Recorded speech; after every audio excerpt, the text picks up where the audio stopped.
Broadcasting from the business capital of the world, this is the Podcast Business News Network.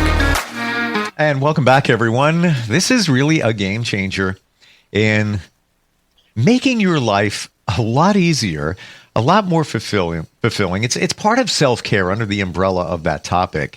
And we're going to talk today about boundaries. What are they? What boundaries have you set for yourself and others?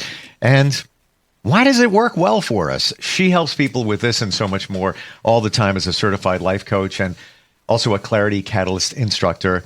Ghada, Elias joins us here on the program. How you doing? Good. How are you, Steve?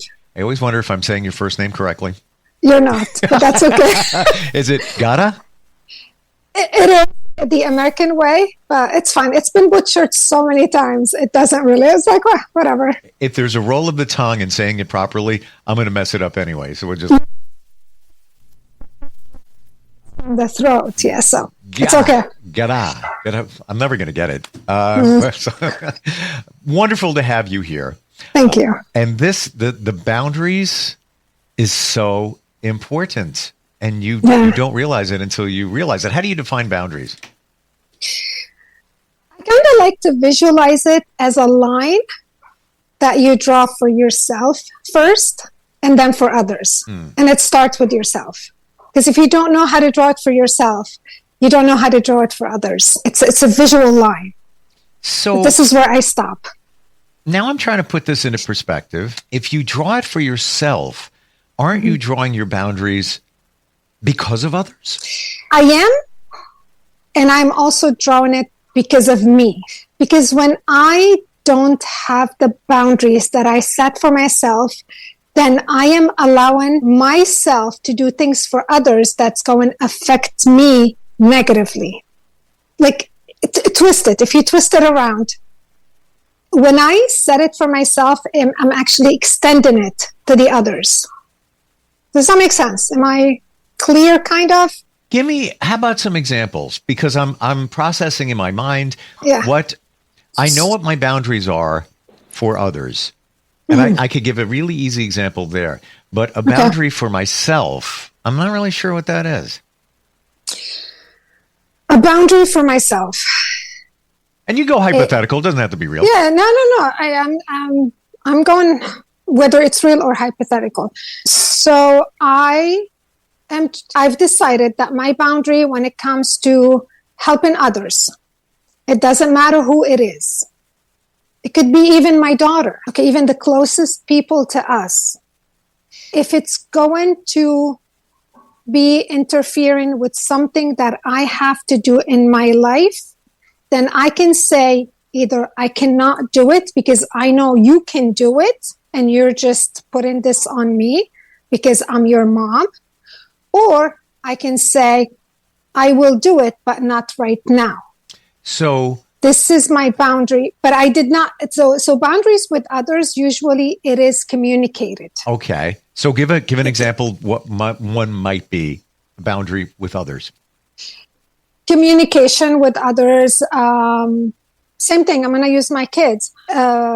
My daughter, I would be having a conversation with my daughter, and she knows if she starts to go a different route and like higher her voice, then I'm going to say, I'm stepping away.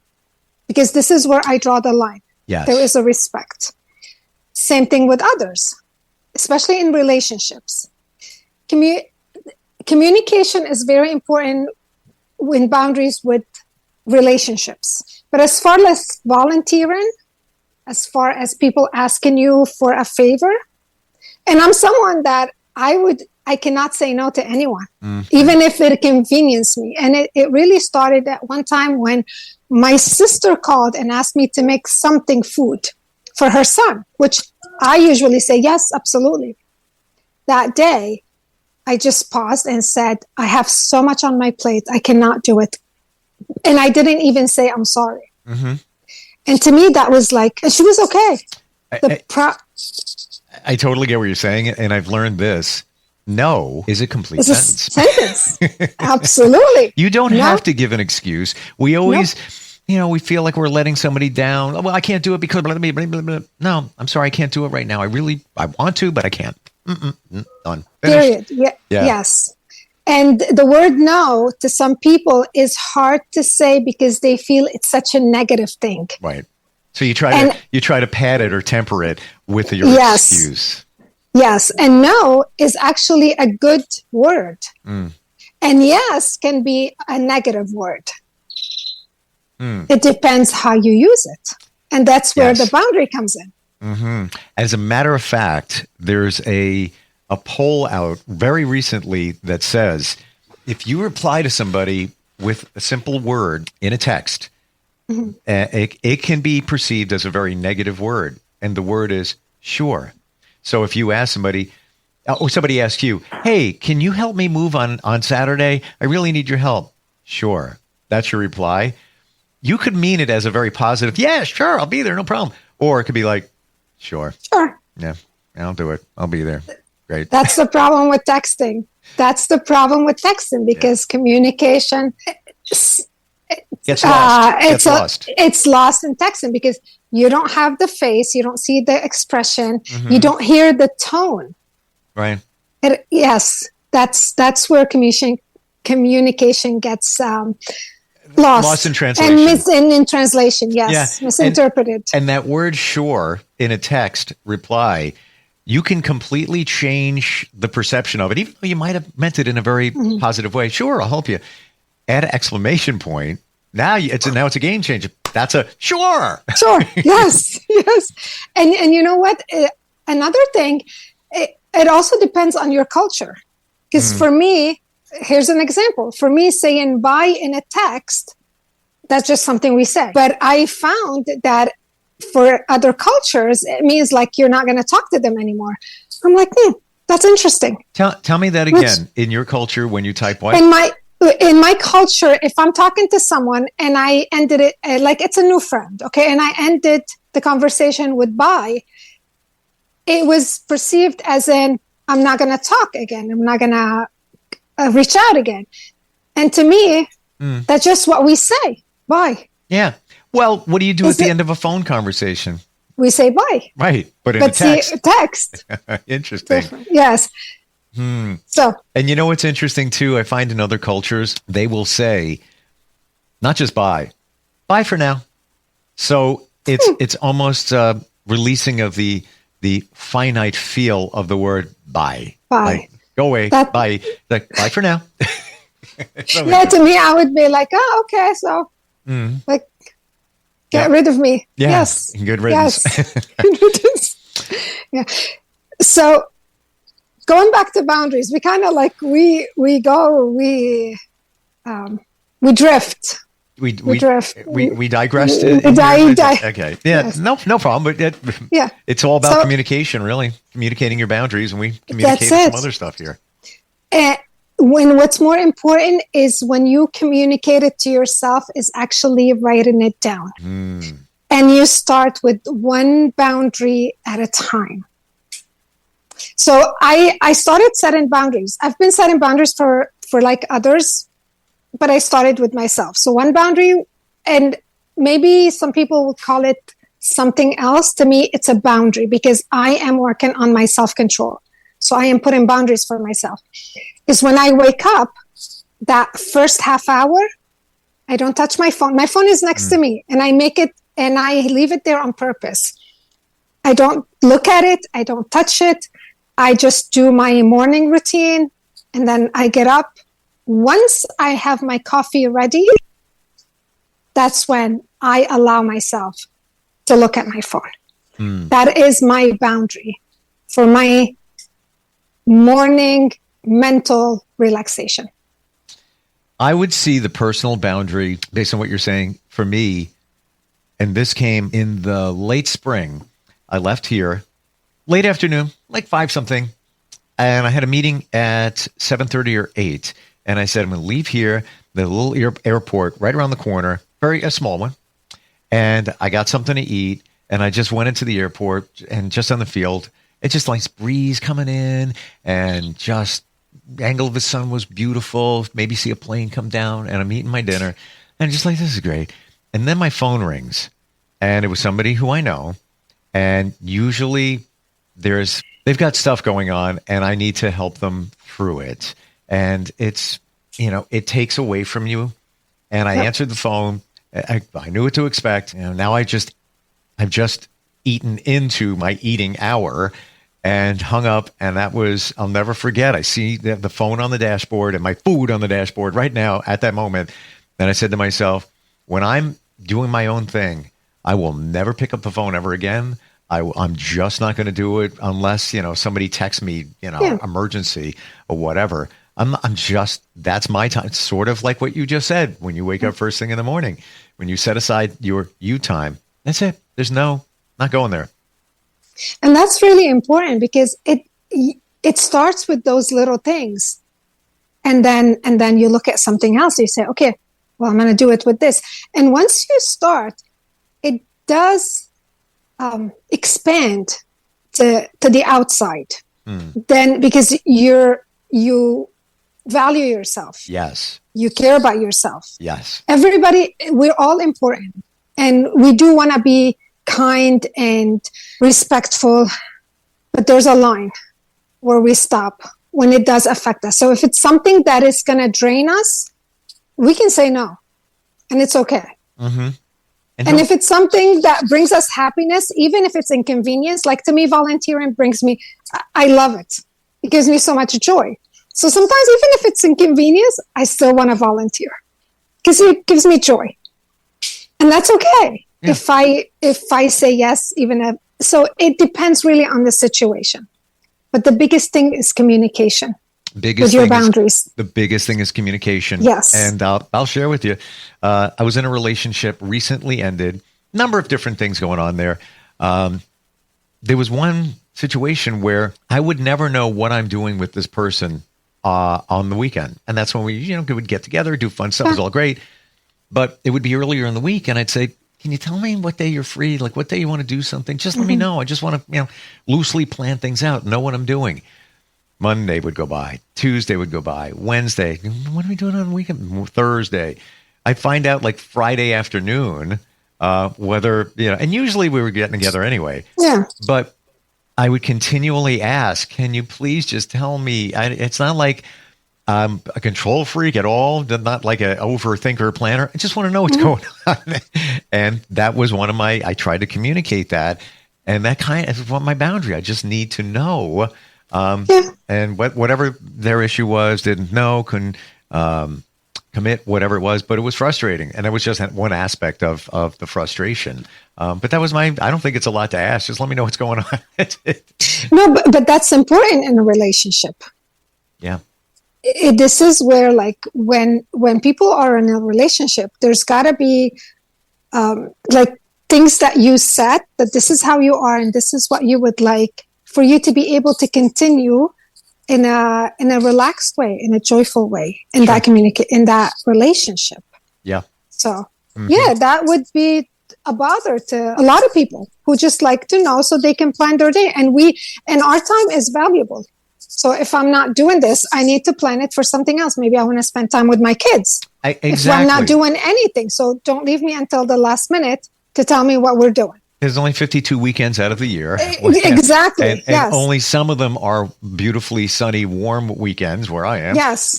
Same with you. Huh. So you want to maximize them. But yeah, that was one of I tried to set that boundary, and right to the end of the relationship, it was never, I guess the word is respected. And I don't think it was asking too much.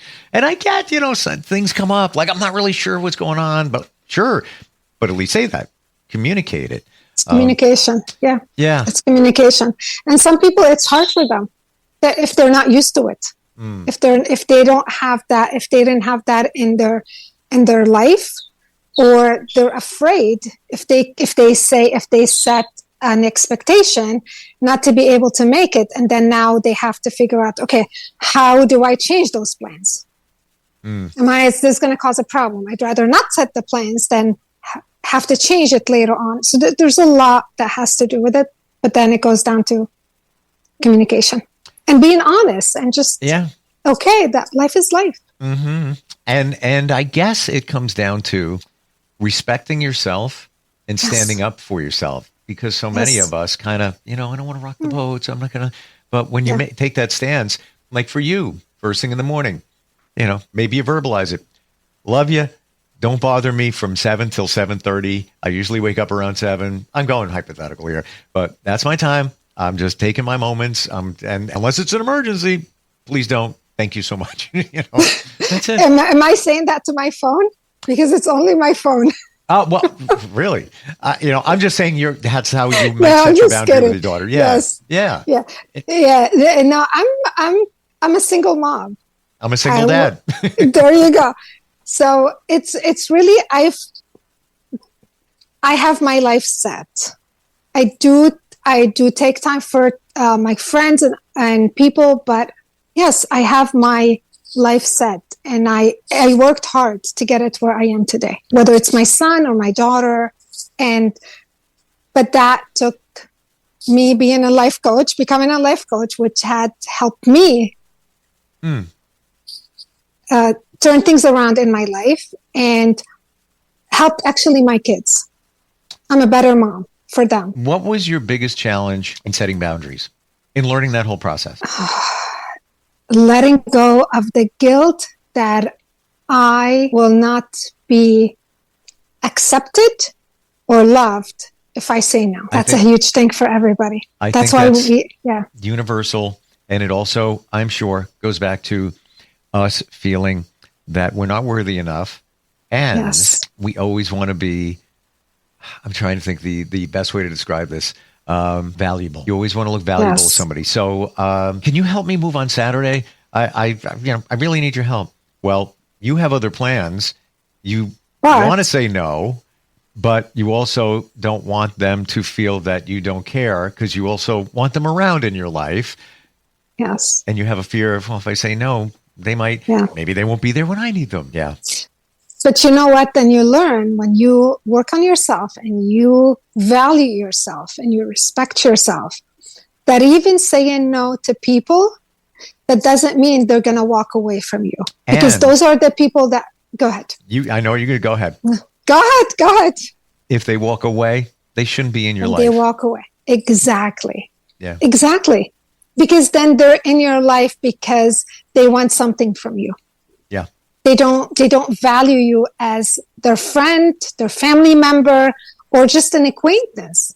Because sometimes you can get a request for an acquaintance and you can say no to them, but then when you ask them for something, they might turn back and say, okay, we'll help you. Mm-hmm. And that's just the kindness that's in a human being. It has nothing to do with who that person is. It's what's in their heart. Yeah. Yeah. And sometimes you have to speak up. Like I do a lot for my friends. If I have something to give them, I do. Let's say, I get tickets to a show or whatever, and I'm happy to do it. It's fun. We all hang out together. And it was a few weeks ago, a couple of friends, and I'm in a group with a bunch, right? And they went somewhere off. I'm on the island, so they went, upstate or whatever. And they didn't ask me, and so I wrote back, "Hey, no invite, just being fun." And they got it. Sure. And they said, "Well, we knew that you had plans that weekend, or we thought you did, so we didn't ask." But it was almost me just like throwing it out there, like it kind of has to work both ways. I make you part of my life. Let's, vice versa. But when you get to that point where you're close enough with somebody where you can say stuff like that, and it's not taken as a, whoa, okay. Yeah. Exactly. Yes, exactly. How do you navigate if there's pushback on your boundaries? You set a boundary with somebody and either they're not adhering to it or they don't agree with it. Is that the writing on the wall for the relationship? If they're not going to respect my boundaries, then maybe they belong over here. That depends on who you're talking about. Because to every person, it's a different boundary. It's a different way of approaching a boundary. Okay? To be specific. That's too general, too universal. So to be specific, let's say a partner. Sure. Okay, a partner that's not respecting your boundary. That's a red flag right there. Yeah. So how many red flags do you have in that relationship? Do you have 4 or 5 red flags where you can talk about it, come to an understanding, come to a rule, come to something. And boundaries is like a habit. It doesn't just, it doesn't happen from the first time. It takes practice. It takes a lot of practice, then becomes a habit. If your red flags are more than 5, but like I would say up to 10, then you better really think about that relationship. So it's really being aware. I did exactly what you're saying in that relationship I referred to. Yeah. And that was a couple of years. And I call it the scale of life. So on a scale, it kind of weighs out. And the scale went like that. Once I wrote it down, and I already knew it, but I wrote it down. And, there's a lot of wonderful aspects that were there, but there were also a number of concerning red flags. And kind of went like that. And that was writing it down, gave the clarity of, okay, now it's staring me in the face. I can't ignore it. It's like in marriage.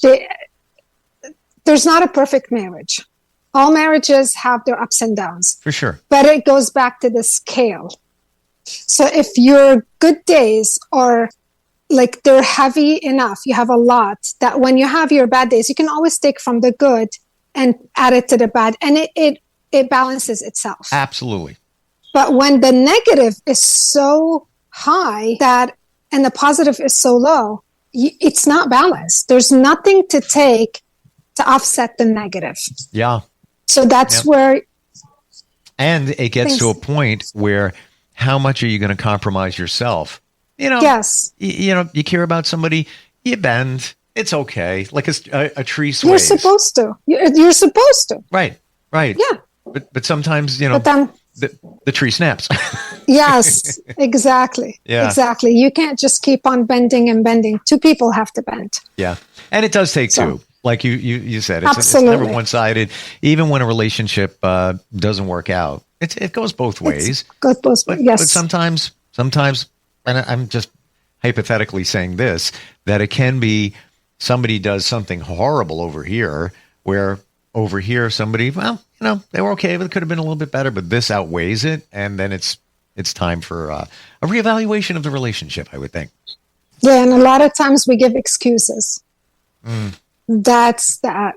No, they're not this way. They're going to change. No, we can't change anyone. No. And final thought, I feel, love your feedback on this. Yeah. Everybody tells you who they are in the beginning.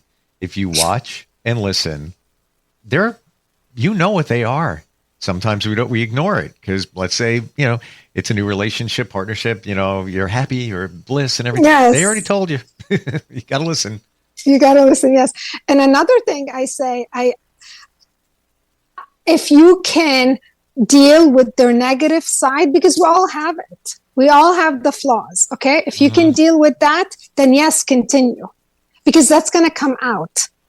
If you know how to communicate those bad days, or you see how this person snaps, and you're like, okay, I can deal with this. For sure.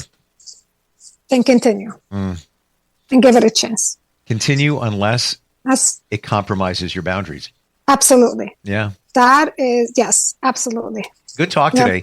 Thank you. Same here. This is what you do. You help people realize things. I'm just going to say a lot of what we're talking about today took me multiple people, practitioners like yourself, to figure it out. You're one person and get it done. Like the whole thing, write down the pros and the cons. It sounds ridiculous, but until somebody told me to do that, like yourself, I was like, oh, wow. Oh, it works. Look at that. Yes. It works. That's just one little piece of the life coaching you provide. And also being an instructor as it's Clarity Catalyst, right? Yes. Awesome. Yes. How do we find you? SavorYourSeasons.com, or you can email me at Ghada@SavorYourSeasons.com. And seasons with an S. And your name is spelled Ghada. Correct. I can spell it. I can't say it. But I'm going to work on that. Thank you so much for today. Really appreciate it. Thank you. Thanks. We'll catch up soon. We'll be right back.